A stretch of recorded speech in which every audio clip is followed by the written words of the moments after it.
2024-এর জুলাই এবং আগস্টে এটা পৃথিবীর মধ্যে একটি সেরা কাজ হয়েছে। কারণ বাংলাদেশের আন্দোলন কী করেছে আমি আপনাকে বলি।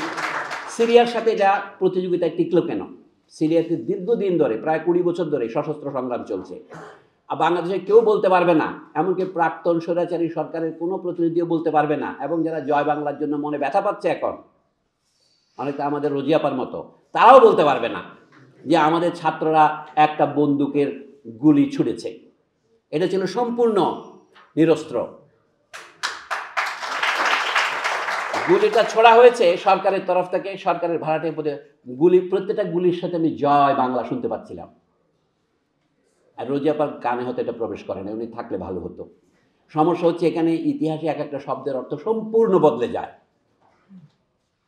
তা আমাদের এই জয় বাংলা বলে যেই শব্দটা আমরা মুক্তিযুদ্ধের সময় স্লোগান হিসেবে নিয়েছিলাম, এখন সেইটা হয়েছে এখন মুক্তিযুদ্ধকে হত্যা করার প্রথম গুলির আওয়াজ।